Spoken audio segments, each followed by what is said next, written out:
Petikan Faidah. Memetik faidah pada kajian ilmiah. Dua orang yang berbeda. Satu taat kepada Allah Azza wa Jalla,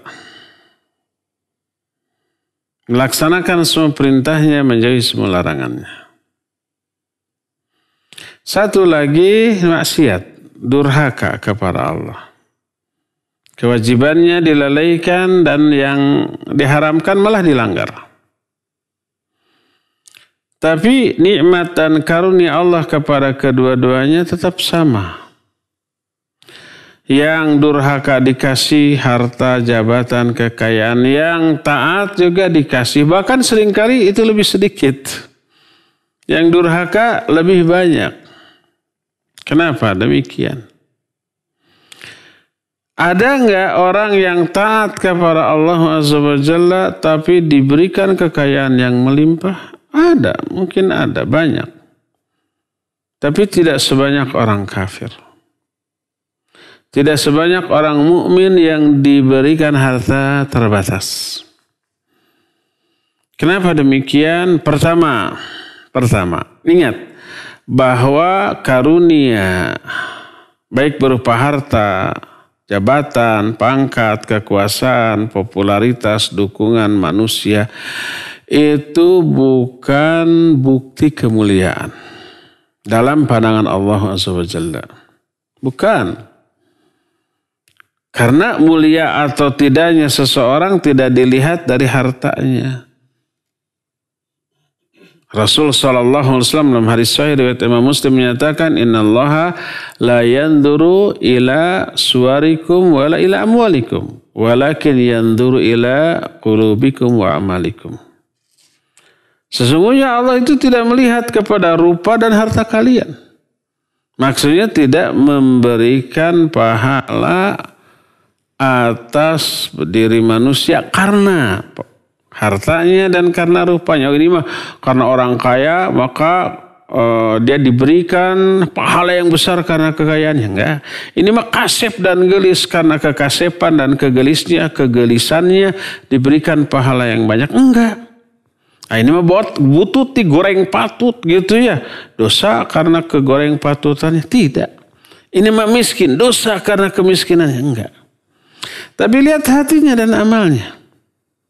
Orang kaya raya amalnya jelek, dosa.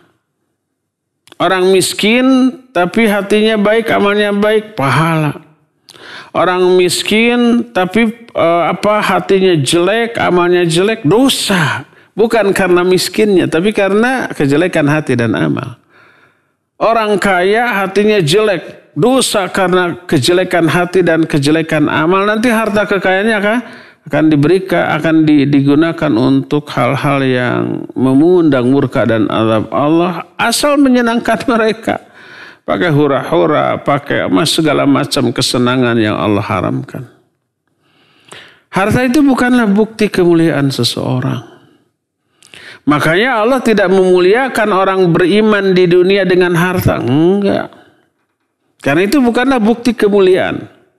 Ya.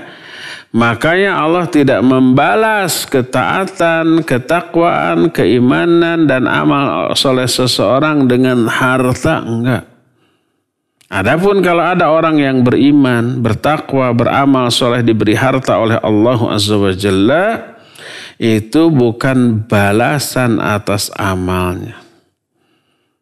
Tapi bisa jadi itu salah satu cara mempermudah urusan dunia orang tersebut dengan harta agar lebih maksimal lagi ibadahnya. Ya.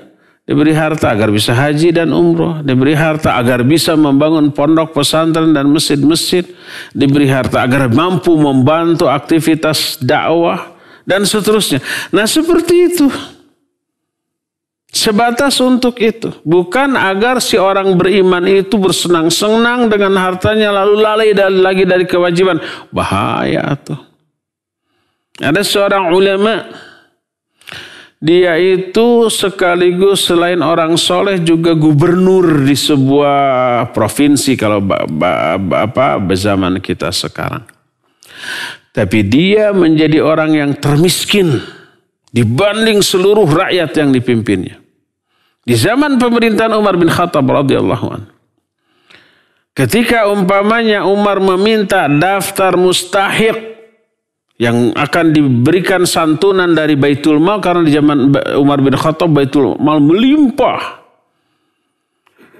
maka minta data kepada pegawai dari gubernur tersebut. Siapa saja, dilihat. Ternyata yang nomor 1 gubernurnya. Gubernurnya nggak tahu menau. Ini si Fulan bin Fulan ini yang paling miskin di antara kalian, ini gubernur kalian? Iya. Sampai segitunya. Kenapa? Padahal dia digaji, ya digaji besar. Tapi begitu digaji, langsung hari itu juga habis. Diinfakkan, disedekahkan kepada warganya yang fakir, yang miskin. Yang tidak mampu, yang membutuhkan. Sehingga dia menjadi orang termiskin. Sampai akhirnya Umar mengutus seorang untuk membawakan santunan bagi gubernur yang apabila sekarang ini diuangkan bernilai miliaran, puluhan miliar rupiah. Begitu sampai di rumahnya dia istirja. Sampai ada surat, ini untuk kepentinganmu.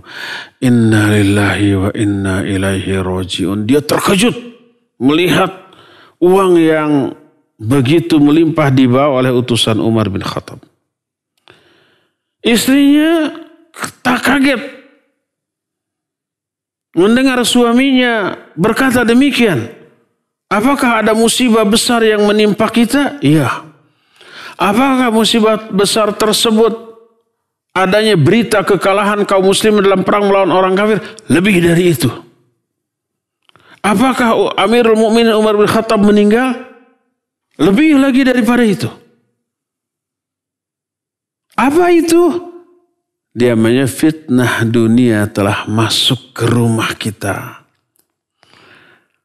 Dan ini yang akan membahayakan atau membinasakan kita. Ada apa itu? Ternyata ini lihat uang melimpah begini. Apa kata istri? Istrinya bukan senang gembira, wah bisa beli barang-barang bagus, bisa membangun rumah yang megah mewah, enggak. Kata istrinya, sudah bagikan saja. Dibagikan, besoknya langsung habis. Bayangkan. Bagi seorang mukmin yang mencintai dan dicintai oleh Allah Azza wa Jalla seperti itu. Innamal hayatud dunya la'ibu wa lahu wa zinatu wa tafakhurun bainakum wa takatsurun fil amwali wal aulad. Dunia ini hanyalah senda gurau, mainan.